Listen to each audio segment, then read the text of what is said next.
Welcome to Ambition Academy YouTube channel. मेरा नाम आशीष है और आज हम लोग क्लास 9th ICSE के फिजिक्स के चैप्टर को डिस्कस करेंगे और चैप्टर का नाम है मोशन इन वन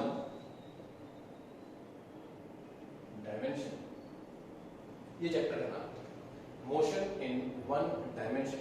ठीक है, इस चैप्टर में हम क्या क्या चीजें डिस्कस करेंगे, किस किस टॉपिक को पढ़ेंगे, मैं एक बार यहाँ पर आपको लिख के दिखा देता हूँ। सबसे पहले हम इस चैप्टर में जिस चीज के बारे में पढ़ेंगे उसका नाम है फिजिकल क्वांटिटी। ठीक है, इसके बाद हम फिजिकल क्वांटिटी की जो टाइप्स हैं उनके बारे में डिस्कस करेंगे। बेसिकली हमारे पास स्केलर क्वांटिटी और वेक्टर क्वांटिटी, ये हमारे दो टाइप्स हैं इसके फिजिकल क्वांटिटी के। फर्दर हम इनके बारे में थोड़ा इलैबोरेट करके पढ़ेंगे। इनमें डिफरेंस क्या है, इनमें सिमिलैरिटीज अगर है तो क्या है, ये डिस्कस करेंगे। इसके बाद स्केलर और वेक्टर क्वांटिटी से आगे बढ़ते हुए हम एक टॉपिक के बारे में डिस्कस करेंगे, that is known as rest. Rest किसे कहते हैं, कब हम ये कंसीडर करते हैं कि कोई फिजिकल बॉडी रेस्ट पर है और कब हम ये कंसीडर करते हैं कि वो मोशन कर रही है। सेकेंड टॉपिक इज मोशन, ये भी हम डिस्कस करेंगे कि मोशन क्या है। इसके ठीक बाद जब हम रेस्ट और मोशन को डिस्कस कर लेंगे तो हम रेस्ट और मोशन के बाद मोशन को इलैबोरेट करेंगे, क्योंकि हमारा टॉपिक जो चैप्टर है उसका नाम है motion in one dimension. Basically हमारे पास तीन तरीके के मोशन होते हैं, motion in one dimension, 2 dimension और 3 डायमेंशनल मोशन हमारे पास होता है। बट अभी क्लास 9th में हम केवल 1 डायमेंशनल मोशन के बारे में ही डिस्कस करेंगे, क्योंकि अभी बाकी के दो टॉपिक हम 11th क्लास में रिपीट करेंगे। 11th क्लास में ये चैप्टर फिर रिपीट होता है, इस वजह से ये चैप्टर फिर से बहुत इंपॉर्टेंट हमारे लिए साबित हो जाता है। तो आज हम क्लास स्टार्ट करते हैं और सबसे पहले हम डिस्कस करेंगे फिजिकल क्वांटिटी के बारे में। What is a physical quantity, पहले हम इसके बारे में डिस्कस कर लेते हैं। देखिए, फिजिक्स में बेसिकली हम दो टाइप की क्वांटिटीज रखते हैं, एक वो जिन्हें हम मेजर कर सकते हैं और एक वो जिन्हें हम मेजर नहीं कर सकते। कोई भी ऐसी क्वांटिटी जिसको हम मेजर कर सकते हैं किसी भी इंस्ट्रूमेंट के थ्रू, किसी फॉर्मूले के through, that is known as physical quantity. ठीक है, a quantity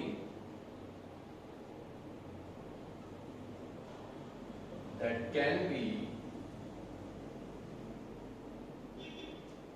measured is known as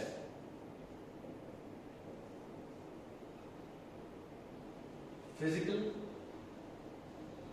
quantity। ये हमारी फिजिकल क्वांटिटी की डेफिनेशन है, a quantity that can be measured, जिसे हम मेजर कर सकते हैं। देखिए, मेजर्ड को हमने स्टैंडर्ड क्यों माना फिजिकल क्वांटिटी के लिए, क्योंकि जब हम किसी चीज को मेजर करते हैं तो उस मेजरमेंट से दो चीजें निकल करके आती हैं। The number one is magnitude, उसका मैग्नीट्यूड निकल के आता है, and the second thing is हम उसकी यूनिट भी यहां से डिसाइड कर सकते हैं। मेजरमेंट जब हम करेंगे तो हमें ये पता होगा कि हम जिस चीज को मेजर कर रहे हैं उसकी यूनिट क्या है। इन दो चीजों को हमें पता लगाने के लिए किसी क्वांटिटी को मेजर करना पड़ता है। तो कोई भी ऐसी क्वांटिटी जिसको आप मेजर कर सकते हैं उसे फिजिकल क्वांटिटी कहते हैं। क्या कहते हैं, फिजिकल क्वांटिटी। ठीक है, अब फिजिकल क्वांटिटीज भी फर्दर आगे चल करके दो पार्ट्स में डिवाइड हो जाती हैं और उन दो पार्ट्स को हम यहां पर अब इलैबोरेट करेंगे। तो आपकी फिजिकल क्वांटिटी की डेफिनेशन आपको बता दी गई। अब आगे चलते हैं फिजिकल क्वांटिटी के टाइप्स के पास।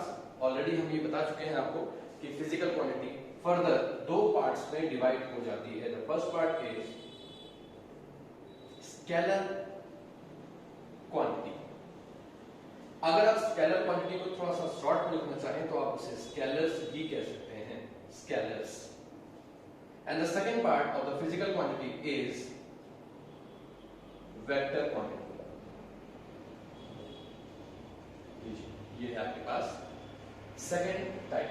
वेक्टर क्वांटिटी को हम शॉर्ट फॉर्म में वेक्टर्स भी कहते हैं, vectors.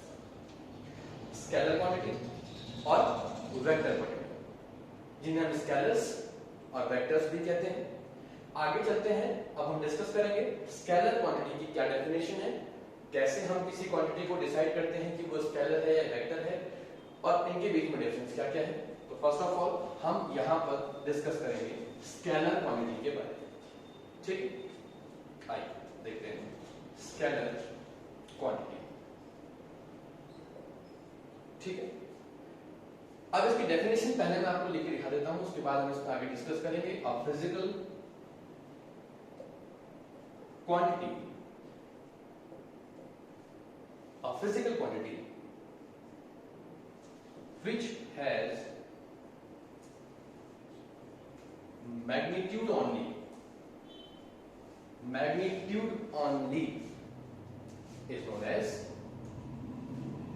is known as scalar quantity, ठीक है।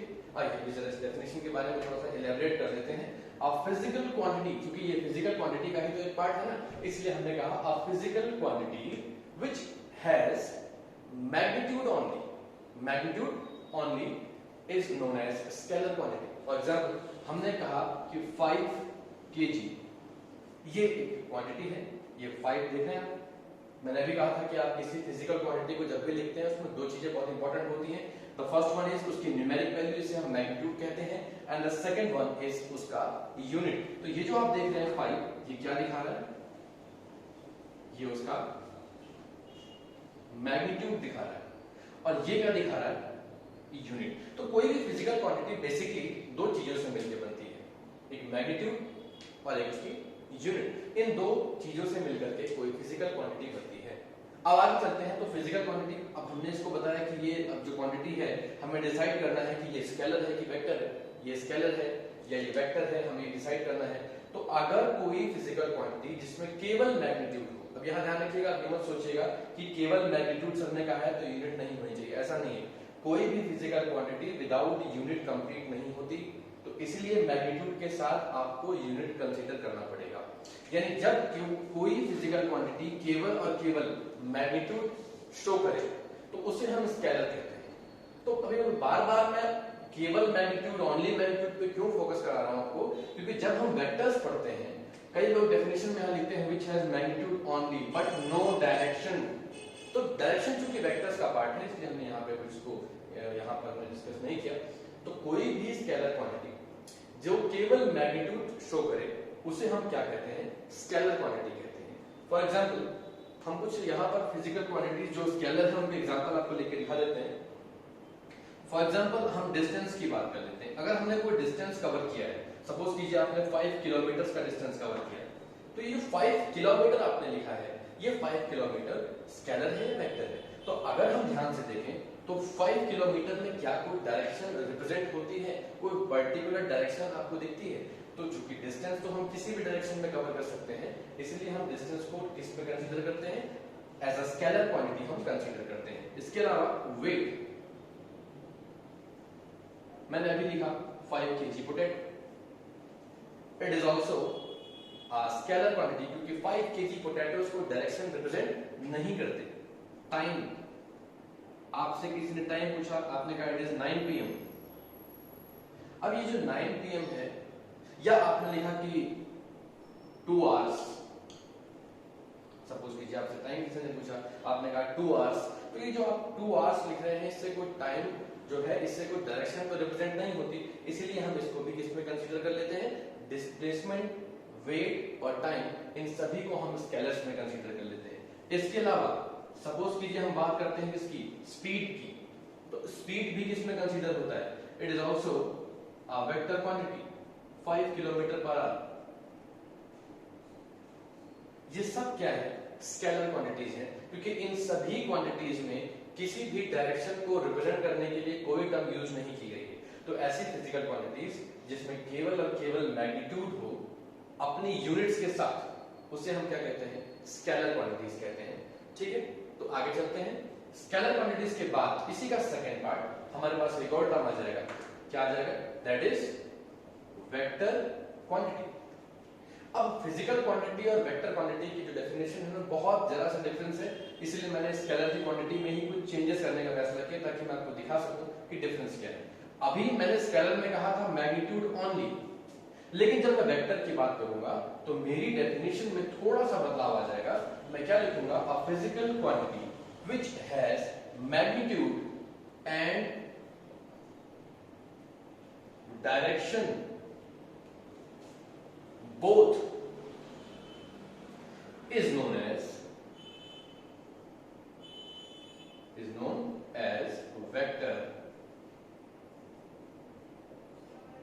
quantity। ठीक है, अब आप डिफरेंस देख सकते हैं। अभी यहां पर स्केलर क्वांटिटी की डेफिनेशन जब लिखी थी तो मैग्नीट्यूड के बाद क्या लिखा था, ओनली। इसका मतलब ये क्लियर कर दिया था मैंने आपको कि उसमें कोई डायरेक्शन इन्वॉल्व नहीं होगी। लेकिन जब हम बात करते हैं वेक्टर क्वांटिटी की तो वेक्टर क्वांटिटी में मैग्नीट्यूड तो होता ही है, क्योंकि किसी भी फिजिकल क्वांटिटी में मैग्नीट्यूड ना हो तो वो फिजिकल क्वांटिटी कंसीडर भी नहीं हो सकती। तो मैग्नीट्यूड तो डेफिनेटली होगा, लेकिन जब वेक्टर की बात करेंगे तो उसमें डायरेक्शन भी आपको इंक्लूड करना होगा। इसलिए हमने लिखा मैग्नीट्यूड एंड डायरेक्शन बोथ, ठीक है, is known as vector quantity. चलिए अब आगे चलते हैं। आगे चलते हुए कुछ एग्जांपल लेते हैं कि हम वेक्टर्स किन्हें कहते हैं, वेक्टर क्वांटिटीज क्या क्या होती हैं, इनके बारे में डिस्कस करते हैं। जैसे हमारे पास एक टर्म आया है जिसे हम कहते हैं एक्सीलरेशन। ठीक है, सपोज कीजिए आपने लिखा 5 मीटर पर सेकंड स्क्वायर। अब ये जो 5 मीटर पर सेकंड स्क्वायर आप बता रहे हैं, ये एक क्या है, एक्सीलरेशन क्या है, एक वेक्टर क्वांटिटी है, क्योंकि आप एक्सीलरेट किसी पर्टिकुलर डायरेक्शन में कर रहे हो। इसलिए acceleration is considered as vector quantity. Velocity 10 metre per second, velocity भी एक वेक्टर क्वांटिटी है। जैसे आपने एक्सीलरेशन की बात की तो एक्सीलरेशन क्या होता है, acceleration is change in velocity. जब वेलोसिटी में चेंज होगा दैट मींस कि बॉडी एक्सीलरेट कर रहा है। अब एक वेक्टर क्वांटिटी में चेंज होगा तो वो एक नया वेक्टर क्वांटिटी प्रोवाइड करेगा। ठीक है, इसके अलावा देखते जाइए आप। अब अगली जो मैं आपको एग्जांपल दे रहा हूं दैट इज डिस्प्लेसमेंट 12 मीटर्स। अब आप देख सकते हैं कि डिस्प्लेसमेंट जो है ये डिस्प्लेसमेंट वेलोसिटी का ही एक पार्ट है, क्योंकि वेलोसिटी डिस्प्लेसमेंट पे डिपेंड करती है। ये तीनों ही वेक्टर क्वांटिटीज आ गई। ठीक, एक्सीलरेशन, वेलोसिटी, डिस्प्लेसमेंट, फोर्स, किसी बॉडी पर आपने फोर्स अप्लाई किया तो आप जानते हैं किसी बॉडी पर फोर्स अप्लाई करेंगे तो किसी पर्टिकुलर डायरेक्शन में ही अप्लाई करेंगे। तो फोर्स भी क्या है, एक वेक्टर क्वांटिटी। तो ये कुछ एग्जांपल्स अभी आपको दिए गए वेक्टर क्वांटिटीज के, आपके स्केलर क्वांटिटीज के, ये डेफिनेशंस आपको बताई गई हैं। तो फिलहाल हमारे पास टॉपिक है कि वेक्टर क्वांटिटी और स्केलर क्वांटिटीज क्या थी, हमने आपको डिस्कस कर दिया। अभी मैं एक बहुत इंपॉर्टेंट चीज मैं आपको यहाँ बताने वाला हूँ कि स्केलर और वेक्टर में क्या क्या चीजें बहुत नेसेसरी हैं जिसके बिना उन्हें एक वेक्टर या स्केलर आप कंसीडर नहीं करेंगे। देखिए, जब भी आप किसी वेक्टर क्वांटिटी की बात करेंगे तो उसमें आपको 3 चीजों को जरूर शो करना होगा। The very first one is आपको उसकी यूनिट लिखनी होगी। विदाउट यूनिट तो फिजिकल क्वांटिटी होती ही नहीं है, इसलिए आपको उसका यूनिट मेंशन करना होगा। सेकेंड पार्ट इज उसकी न्यूमेरिक वैल्यू। अब न्यूमेरिक वैल्यू क्या है, जैसे हमने मैग्नीट्यूड कहा था वही इसकी न्यूमेरिक वैल्यू भी कहलाती है। और थर्ड वन इज डायरेक्शन। तो ये तो वेक्टर के 3 बेसिक पार्ट हैं जो एक क्वांटिटी में होने ही चाहिए। अगर इनमें से एक भी पार्ट मैं गायब कर दूं तो फिर वो एक फिजिकल क्वांटिटी नहीं कहलाएगी। अच्छा, कोई भी एक पार्ट ना गायब करके अगर मैं डायरेक्शन गायब कर दूं तो क्या अब ये वेक्टर क्वांटिटी है? नहीं। अगर उसमें डायरेक्शन नहीं है तो फिर वो वेक्टर क्वांटिटी नहीं बल्कि वो स्केलर क्वांटिटी के बेसिक पार्ट्स हो जाएंगे। तो अगर आपके पास किसी फिजिकल क्वांटिटी में केवल यूनिट है, केवल मैग्नीट्यूड है, सिर्फ 2 ही चीजें हैं, तो फिर आप उसको वेक्टर नहीं बल्कि आप उसको स्केलर क्वांटिटी मेंशन करेंगे, वो एक स्केलर क्वांटिटी। ठीक है, चलिए तो ध्यान से सुनना मेरी बात, क्योंकि मोशन की हम बात कर रहे हैं और मोशन इन 1 डायमेंशन की बात कर रहे हैं। डायमेंशन का मतलब आप समझ सकते हैं, 1 डायमेंशन का मतलब बेसिक अगर मैं बताऊं तो डायमेंशन का मतलब है डायरेक्शन से बहुत बेसिक। वैसे तो डायमेंशन का मतलब कुछ 11th क्लास में अलग हो जाता है, वहां पर एक्स वाई जेड प्लेन से हम रिलेट कर लेते हैं, लेकिन यहाँ पर डायमेंशन का मतलब डायरेक्शन से समझ लीजिए कि अगर आप मोशन कर रहे हो किसी एक पर्टिकुलर डायरेक्शन, इसका मतलब ये है कि हम जब डायरेक्शन इन्वॉल्व कर रहे हैं तो हमें वेक्टर्स को थोड़ा और इलेबोरेट करना होगा। तो आइए चलते हैं वेक्टर्स के पास। हमारे पास एक क्वांटिटी है जो कि वेक्टर है। ठीक है, फॉर एग्जांपल हमने बात की, हमारे पास फोर्स है 10 न्यूटन का। ठीक, बात समझ में? अभी हम एक काम करते हैं, हम एक और फोर्स ले लेते हैं। ठीक है, लेकिन मैंने इसके आगे माइनस साइन लगा दिया। क्या लगा दिया? नेगेटिव साइन लगा दिया। तो इन दोनों में डिफरेंस क्या है? दोनों फोर्सेस हैं तो इक्वल, लेकिन एक प्लस माइनस से क्या समझ में आया? देखिए, जब हम किसी भी एक वेक्टर क्वांटिटी के साथ नेगेटिव साइन इन्वॉल्व कर देते हैं तो वो अपने पहले वाले वेक्टर का अपोजिट दिखाता है, क्योंकि वेक्टर्स कैसे होते हैं? वेक्टर्स आर पॉजिटिव ऑलवेज, या हमेशा पॉजिटिव। ये माइनस साइन जो आप लगाते हैं, माइनस साइन केवल इसकी डायरेक्शन को रिवर्स कर देता है, उसको ट्रांसवर्स कर देता है। तो अगर हम यहां माइनस साइन लगाते हैं, इसका मतलब क्या है कि if negative sign is used before a vector quantity,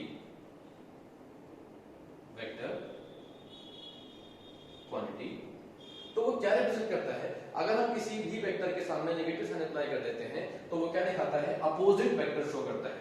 before vector quantity it shows opposite vector, opposite direction show करता है, जिसे हम नेगेटिव वेक्टर भी कह सकते हैं। ठीक, उसी वाले वेक्टर का जिसका पहले हमने यूज किया था, अगर मैंने टेक्निकल यूज किया, उसी के साथ मैंने माइनस लगा दिया, अब मैं रिवर्स यूज कर रहा हूं, उसका ट्रांसवर्स यूज कर रहा हूं। ठीक है, तो वेक्टर क्वांटिटीज हमेशा कैसी होती हैं? नॉर्मली ये पॉजिटिव होती हैं, लेकिन जब हम उनके साथ माइनस साइन को यूज कर देते हैं तो माइनस साइन को यूज करने पे क्या होता है? वो अपने पहले वाले वेक्टर का अपोजिट शो करने लगता है। ठीक है, चलिए अब बढ़ते हैं आगे। अभी इस चैप्टर का जो नेक्स्ट टॉपिक है वो डिस्कस किया जाए। नेक्स्ट टॉपिक हमारे पास rest. What is rest? Rest किसे कहते हैं? कैसे हम ये समझेंगे कि हम रेस्ट कर रहे हैं, कोई चीज रेस्ट पर है, ये कैसे डिसाइड हो? तो इसके लिए हम अभी रेस्ट की जो डेफिनेशन है हम वो यहां पर लिखते हैं, उसके बाद हम डिस्कस करेंगे कि रेस्ट होता क्या है। A body is said to be at rest if, अब इसके बाद ध्यान दीजिएगा, if it does not changes its position and direction with respect to its surrounding, ठीक है, with respect to its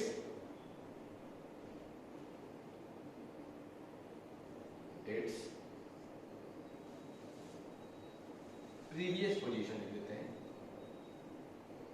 अपनी पहली वाली पोजीशन पे अगर कुछ गिवन टाइम के बाद उसका ना तो पोजीशन और ना ही उसका डायरेक्शन चेंज हुआ है, that means the body is at rest. A body is said to be at rest if it does not changes its position and direction, ना तो उसका पोजीशन चेंज हो और ना उसका डायरेक्शन चेंज। देखिए, रेस्ट का मतलब क्या होता है? रेस्ट का मतलब होता है कि बॉडी पर कोई भी एक्सटर्नल फोर्स अप्लाई नहीं होगा। अब अगर एक्सटर्नल फोर्स अप्लाई होता है तो क्या क्या चीजें चेंज हो सकती हैं? उसका पोजीशन चेंज हो सकता है, डायरेक्शन भी चेंज हो सकता है, उसका शेप भी चेंज। लेकिन देखिए, शेप का चेंज होना रेस्ट या मोशन पे रिलेट नहीं करता। रेस्ट या मोशन का मतलब होता है पोजीशन में चेंज आना और डायरेक्शन में चेंज आना। तो अगर उसके पोजीशन और डायरेक्शन में चेंज नहीं आया है with respect to its previous position, तो हम ये कह सकते हैं कि बॉडी किस पर है? Body is at rest. कुछ लोग प्रीवियस पोजीशन ना लिख करके हम वहां पर सराउंडिंग भी यूज कर लेते हैं, दैट इज सेम थिंग। तो रेस्ट क्या है? A body is said to be at rest if it does not changes its position with respect to its previous position. चलिए एक एग्जांपल के बारे में बात करते हैं। रेस्ट क्या है? कोई ऐसी बॉडी एग्जांपल हमारे पास अगर हो तो हम ये समझ जाए कि रेस्ट किसे कहते हैं। नॉर्मली बच्चे कह देते हैं कि सर टेबल रेस्ट पर है, चेयर रेस्ट पर है। देखिए, क्या होता है कि वो हमारे पॉइंट ऑफ व्यू से तो रेस्ट पर हो सकता है, लेकिन कोई जरूरी ऐसा नहीं है कि कोई जो बाहर का आदमी भी उसको ऑब्जर्व करे उसके लिए भी वो रेस्ट पर। फॉर एग्जांपल मैं आपको देता हूं एग्जांपल। सपोज कीजिए कि आप और आपका फ्रेंड, हम दो लोग, ठीक है, हम बस में ट्रेवल कर रहे हैं। तो क्या होगा कि हम अपने को पैसेंजर के लिए तो रेस्ट पर होंगे, जो हमारे बगल में बैठा होगा या बस में जो अदर पैसेंजर्स होंगे, हम उनके लिए तो रेस्ट पर हैं, लेकिन वो आदमी जो बस के बाहर खड़ा होकर हमें ऑब्जर्व कर रहा होगा, उसके लिए हम रेस्ट पर नहीं है, उसके लिए हम मोशन कर रहे हैं। तो रेस्ट पर होना या ना होना ये एक पॉइंट ऑफ व्यू होता है जिसे हम 11th क्लास में टॉपिक समझाते हैं, फ्रेम ऑफ रेफरेंस। ये आपके देखने का तरीका होता है। सपोज कीजिए आपने कहा कि सर ये जो आपका व्हाइट बोर्ड है ये रेस्ट पर है। देखिए अभी हमारे लिए ये रेस्ट पर है, बिल्कुल ठीक है, लेकिन वो आदमी जो हमें किसी दूसरे पर्सपेक्टिव से देख रहा होगा, सपोज कीजिए अगर हमें कोई स्पेस से देख सकता है मान लीजिए, तो उसके लिए हम पूरा का पूरा ये क्लासरूम या ये व्हाइट बोर्ड सब कुछ गोल घूम रहा है क्योंकि अर्थ रोटेट कर रही है, तो उसके लिए हम रेस्ट पर तो नहीं है ना। तो इसलिए रेस्ट क्या है, there is nothing in this universe which is at rest. अब जैसे कुछ लोग कहते हैं नहीं सर सन तो रेस्ट पर क्योंकि अर्थ रोटेट कर रहा है, मैंने फिर कहा कि वो पॉइंट ऑफ व्यू है। अगर हम अर्थ से देखते हैं तो हमें सन रेस्ट पर दिखता है क्या, नहीं, हमें लगता है कि सन मूव कर रहा है, अर्थ रुका हुआ है ना, ऐसा तो लगता है। तो ये केवल एक पॉइंट ऑफ व्यू होता है, एक्चुअली कुछ भी ऐसा नहीं है जो रेस्ट पर है। रेस्ट नाम की कोई चीज नहीं होती, कुछ ना कुछ मोशन तो हर बॉडी करती ही रहती है।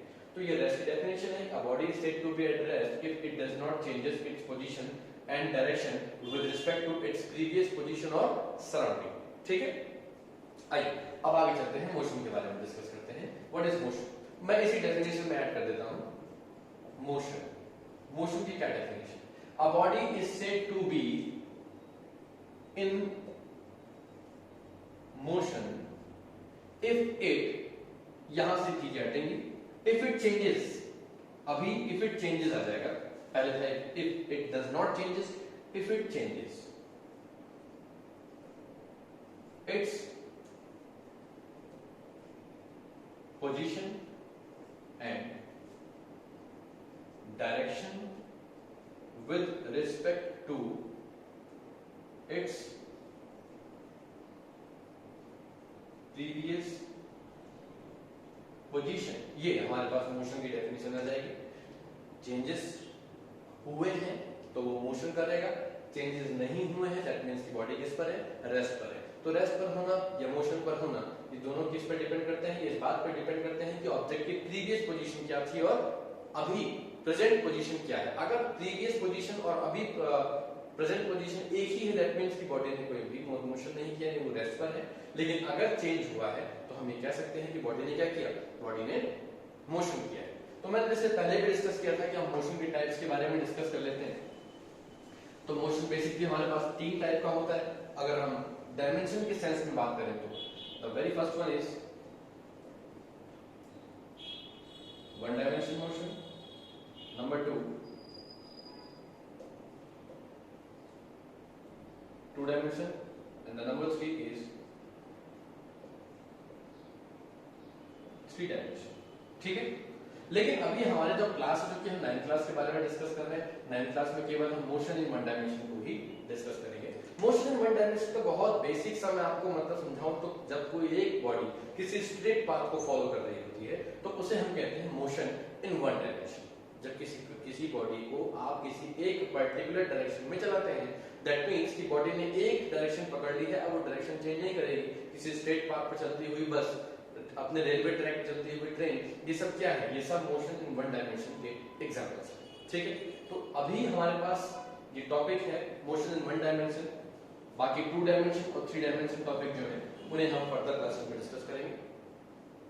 आगे बढ़ते हैं, हमारे पास अब इसके बाद जो नए टॉपिक आएंगे वो क्या है कि जब कोई बॉडी चाहे वो वन डायमेंशन में मोशन करे चाहे टू डायमेंशन में मोशन करेगी तो वो कुछ चीजों को रिप्रेजेंट करेगी। जैसे कि वो क्या करेगी, वो कुछ डिस्टेंस कवर करेगी। ठीक है, डिस्टेंस के अलावा वो एक और चीज करेगी, वो एक डिस्प्लेसमेंट कवर करेगी। क्या करेगी, वो एक डिस्प्लेसमेंट कवर करेगी, वो डिस्टेंस भी कवर करेगी, वो डिस्प्लेसमेंट भी कवर करेगी। लेकिन हमारे साथ प्रॉब्लम ये है कि हमें डिस्टेंस का डेफिनेशन और डिस्टेंस डिस्प्लेसमेंट का डेफिनेशन नहीं पता। तो पहले हम डिस्टेंस की डेफिनेशन को डिस्कस करेंगे। डिस्टेंस क्या होता है, कोई एक बॉडी अपने करंट पोजीशन से अपने फ्यूचर पोजीशन पर जब गई या अपने प्रीवियस पोजीशन से अपनी जब करंट पोजीशन पर आई, इस दौरान उसने जो total length of the path followed cover किया उसे हम क्या कहते हैं, उसे हम डिस्टेंस कहते हैं। तो हम डिस्टेंस की डेफिनेशन यहां पर लेके दिखाते हैं आपको। What is distance, it is the length of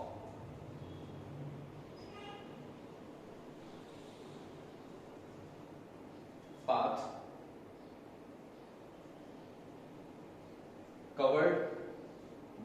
body, ठीक है, ड्यूरिंग इट्स मोशन, कहां से कहां तक, from initial position to final position. जब कोई बॉडी एक पाथ को कवर करती है तो अपने इनिशियल पोजीशन और फाइनल पोजीशन के बीच में जो उसने लेंथ, जो उसने पाथ कवर किया है, उस पाथ की जो लेंथ होती है उसे ही क्या कहते हैं, उसे ही हम लोग डिस्टेंस कहते हैं। ठीक है, क्या कहते हैं उसको, डिस्टेंस कहते हैं। लेंथ किसका, उस पाथ का जिसे बॉडी ने कवर किया है, कब, मोशन करते समय, जब वो अपने इनिशियल पोजीशन से चली थी और फाइनल पोजीशन तक आई थी। फॉर एग्जांपल सपोज कीजिए कि हमारे पास एक बॉडी यहां से चलना शुरू करती है और वो कुछ इस तरीके का पाथ कवर करते करते यहां तक आती है। इसी पाथ को एक्चुअल पाथ कहा जाता है, जो आप ये देख रहे हैं। सपोज कि आप अपने स्कूल से घर जाते हैं तो रास्ता कई जगह मुड़ता है ना, वो एक्चुअल पाथ है। उस एक्चुअल पाथ की जो लेंथ होती है, उस एक्चुअल पाथ की लेंथ को ही हम क्या कहते हैं, उसे हम डिस्टेंस कहते हैं। ठीक है, डिस्टेंस की यूनिट्स क्या है, आइए देखते हैं डिस्टेंस की यूनिट क्या है। तो पहले डिस्कस करेंगे हम एसआई यूनिट के बारे में। ठीक है, एसआई यूनिट की क्या होती है, इसकी एसआई यूनिट होती है मीटर।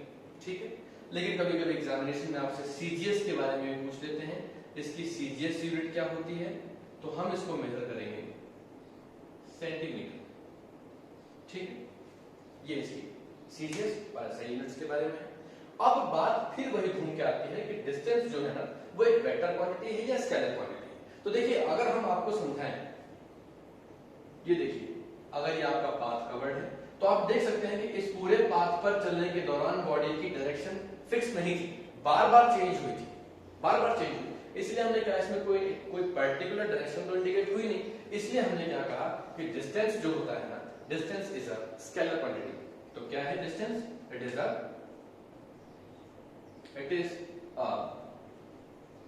Scalar quantity. ये आप जरूर नोट कर लें, क्योंकि स्केलर क्वांटिटी है या वेक्टर क्वांटिटी है, इसका डिफरेंस एग्जाम में पूछा।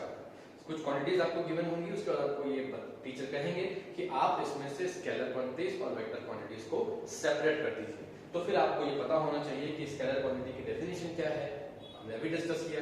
फिर स्केलर क्वांटिटी की डेफिनेशन क्या है, वेक्टर क्वांटिटी की डेफिनेशन क्या है, उसके बेसिस पर आप इनको डिफरेंशिएट करेंगे। तो ये डिस्टेंस की हमारे पास एक डेफिनेशन थी। ठीक है, आगे चलते हैं। डिस्टेंस से जुड़ता हुआ ही एक और टॉपिक हम यहां यूज कर लेते हैं, जैसे हम इसके बेसिक चीजों के बारे में बता दें आपको। देखिए, डिस्टेंस जो है ना, डिस्टेंस के बारे में कुछ चीजें यहां हम बताते हैं। नंबर 1 इज, पहली बात, distance can never be zero. Distance में भी जीरो नहीं हो सकता, अगर मोशन हुआ है तो जीरो हो ही नहीं सकता। ठीक है, number second thing is, distance can never be negative, ये कभी नेगेटिव भी नहीं हो सकता। ठीक है, तीसरी चीज, जो डिस्टेंस होता है, इट डिस्टेंस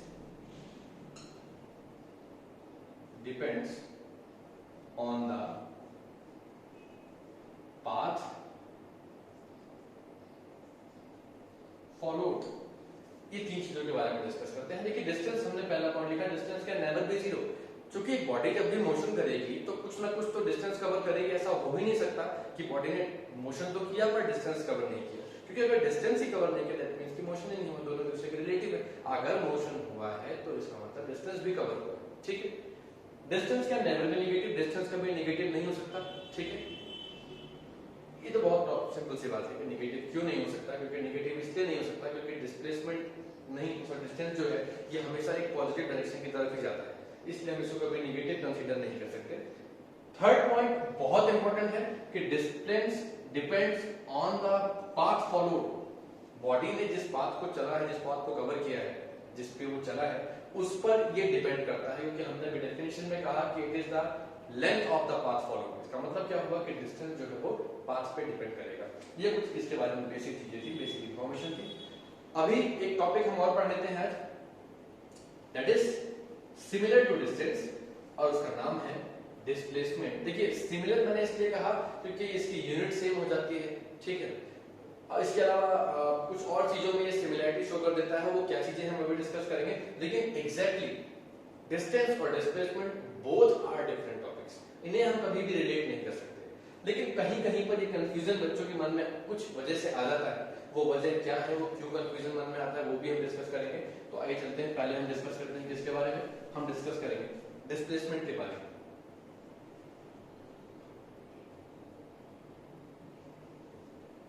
ठीक है, डिस्प्लेसमेंट की डेफिनेशन मैं लिख देता हूं पहले यहाँ पे, उसके बाद हम बाकी बातें कर लेंगे। डिस्प्लेसमेंट की क्या डेफिनेशन है? डेफिनेशन इसकी कहती है कि it is the maximum, it is the maximum distance between final position, ठीक है, मैक्सिमम एंड शॉर्टेस्ट, बल्कि मैक्सिमम नहीं लिखा तो ठीक है, ये कहा जाए कि it is the shortest distance between final position and initial position। ये हमारे पास डिस्प्लेसमेंट की डेफिनेशन। सपोज कीजिए कि एक बॉडी यहां उसका ये इनिशियल पोजीशन है, ठीक है, ये उसका फाइनल पोजीशन है। इस इनिशियल पोजीशन से फाइनल पोजीशन तक जाने के लिए ये उसका पाथ फॉलोड है।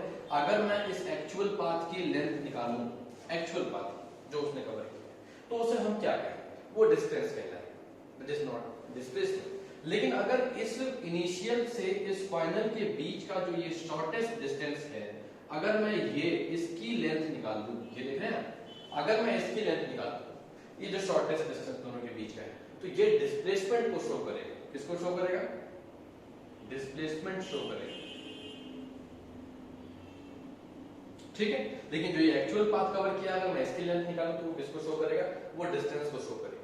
तो ये डेफिनेशन है डिस्प्लेसमेंट की कि it is the shortest distance between the final position and initial position of a body after motion.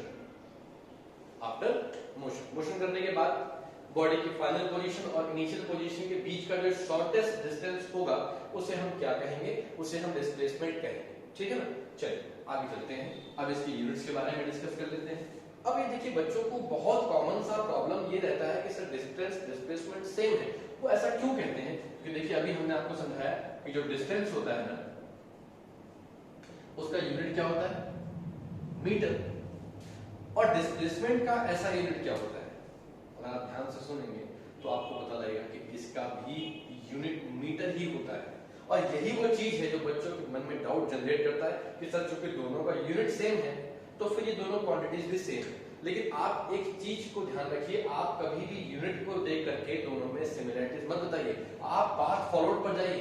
अगर आप ध्यान से सुनेंगे देखेंगे तो पता लगेगा कि भैया डिस्टेंस तो पाथ फॉलोड होता है, एक्चुअल जो पाथ फॉलो हुआ उसकी टोटल लेंथ जो होगी that is known as distance. लेकिन उन दोनों फाइनल और इनिशियल के बीच का जो शॉर्टेस्ट डिस्टेंस है, जो शॉर्टेस्ट डिस्टेंस है उसे ही क्या कहा जाएगा?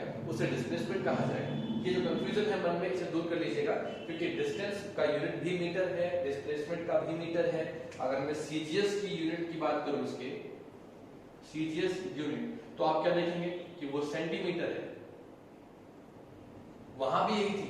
ये इसी वजह से बच्चों के मन में बहुत डाउट रहता है। लेकिन आप ये ध्यान रखें कि कभी भी डिस्टेंस डिस्प्लेसमेंट एक नहीं है, दोनों अलग अलग हैं, ठीक है।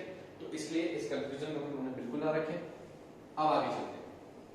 अभी हमने कुछ चीजों के बारे में बताया था आपको डिस्टेंस के बारे में कि ये नेगेटिव नहीं हो सकता, ये जीरो नहीं हो सकता, ये ऐसा नहीं हो सकता। अभी ऐसा ही कुछ इसके बारे में डिस्कस कर लेते हैं। पहला पॉइंट,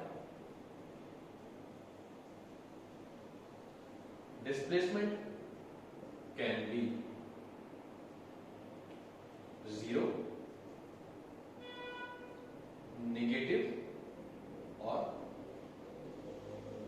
पॉजिटिव, यानी जीरो भी हो सकता है, नेगेटिव भी हो सकता है और पॉजिटिव भी हो सकता है। ठीक है, जीरो किस कंडीशन में होगा? सपोज कीजिए बॉडी जो अपनी इनिशियल कंडीशन से चली, ठीक है, फाइनल पोजीशन तक चली गई, तो अगर बॉडी यहां से वहां तक गई और वापस लौट करके अपने इनिशियल पोजीशन पर आ गई, इनिशियल से पहले फाइनल पर गई, ठीक है, सपोज कीजिए इनिशियल से फाइनल के बीच का जो शॉर्टेस्ट डिस्टेंस था वो 10 मीटर था, कितना था? 10 मीटर था, ठीक है, और डायरेक्शन क्या थी उसकी? इनिशियल से फाइनल की तरफ थी। ध्यान रखिएगा मैं वेक्टर के बारे में बात कर रहा हूं, वेक्टर के बारे में बात करने का मतलब यहाँ पर डायरेक्शन इंपॉर्टेंट रोल प्ले करेगा। जब बॉडी इनिशियल से फाइनल की तरफ गई तो उसका डायरेक्शन उस तरफ था, अब बॉडी फाइनल से इनिशियल की तरफ आ रहा है, अभी भी डिस्टेंस तो 10 मीटर, डिस्प्लेसमेंट तो 10 मीटर का ही कवर करेगा, लेकिन अब डायरेक्शन क्या हो गया? अपोजिट हो गया, यानी इसके साथ क्या लगाना पड़ेगा आपको? माइनस लगाना पड़ेगा। अभी मैंने बताया था कि जब किसी वेक्टर के साथ हम माइनस साइन अप्लाई करते हैं तो वो क्या दिखाता है? तब वो अपोजिट वेक्टर दिखाता है। अच्छा ठीक है, तो अब चलते हैं टोटल डिस्प्लेसमेंट निकालते हैं। टोटल डिस्प्लेसमेंट निकालते हैं, कैसे निकालेंगे आप? टोटल का मतलब सम करना होता है ना, तो सम कर लेते हैं। 10 मीटर उसकी तरफ गया प्लस इधर आया ना, देखो डायरेक्शन तो अपोजिट हो गया ना, तो -10 लेंगे इसको आप। अच्छा 10 माइनस कितना होता है? माइनस होता है ना, क्या वैल्यू आ गई इसकी? 0 मीटर, इसलिए डिस्प्लेसमेंट 0 भी हो सकता है। ठीक है, बात समझ आ गई? अब आगे चलते हैं कि डिस्प्लेसमेंट नेगेटिव कैसे हो सकता है। नेगेटिव कैसे हो सकता है? देखिए नेगेटिव ऐसे हो सकता है कि बॉडी इनिशियल से फाइनल पर गई, लेकिन जब वो वापस लौटी तो अपनी इनिशियल पोजीशन से भी थोड़ा आगे चली गई, ठीक है ना। सपोज कीजिए ये यहां से यहां तक आने में इसने 12 मीटर का डिस्टेंस कवर कर लिया, लेकिन डायरेक्शन तो प्रीवियस वाले के अपोजिट रही ना, तो यहाँ माइनस साइन इंक्लूड करेंगे। टोटल डिस्प्लेसमेंट फिर निकालेंगे आप, तो 10 मीटर तो ये फाइनल तक गई, वापस आते समय इसने 12 मीटर का डिस्टेंस कवर किया। जब हम इसको सॉल्व करेंगे तो क्या वैल्यू आएगी इसकी? -2 मीटर। ये इंडिकेट कर रहा है कि आप अपनी प्रीवियस जो इनिशियल जो पोजीशन थी उससे 2 मीटर और अपोजिट चले गए। तो देखिए नेगेटिव भी हो सकता है, ठीक, और पॉजिटिव तो हो ही सकता है कि अगर आप क्या करें, अगर आप इस इनिशियल पोजीशन से आगे ना आकर के यहीं बीच में कहीं रुक जाए, सपोज कीजिए आप आके रुक गए 7 मीटर, ठीक है ना, हालांकि इसके अब डायरेक्शन ये भी अपोजिट है, तो माइनस यहां भी हम इंक्लूड करेंगे, तो फिर यहां माइनस साइन लगा देते हैं, -7, यहां पे आपने क्या लगा दिया? -7, क्या वैल्यू आ गई इसकी? 3 मीटर आ गया ना पॉजिटिव। तो इसलिए डिस्प्लेसमेंट जो है वो नेगेटिव भी हो सकता है, 0 भी हो सकता है और पॉजिटिव भी हो सकता है, ठीक है। अब लास्ट बात जो इसके बारे में हम सीखेंगे वो ये है कि जो आपका डिस्प्लेसमेंट है ना, डिस्प्लेसमेंट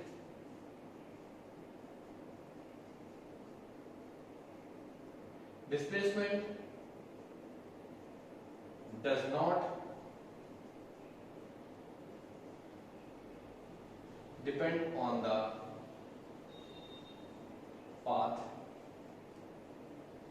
followed, ठीक है। तो ये डिस्टेंस और डिस्प्लेसमेंट के बारे में आपको हमने कुछ चीजें बताई, जैसे डिस्टेंस तो पाथ फॉलोड पे डिपेंड करता है, लेकिन डिस्प्लेसमेंट डिपेंड नहीं करता। तो आज की इस लेक्चर में इतना ही डिस्कस करते हैं, ठीक है। कल जब हम मिलेंगे तो हम डिस्टेंस और डिस्प्लेसमेंट के डिफरेंस के बारे में बात करेंगे।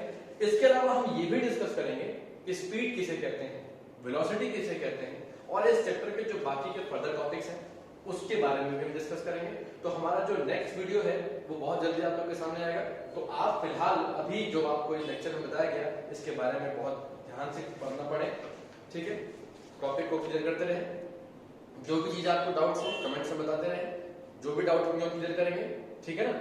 आप अपना जो भी डाउट है, हमारा व्हाट्सएप नंबर भी मैं आपको मेंशन कर देता हूं, अगर आपको कोई डाउट है तो आप व्हाट्सएप पर भी आप पूछ सकते हैं। हमारा व्हाट्सएप नंबर है, मैं आपको लिख देता हूं,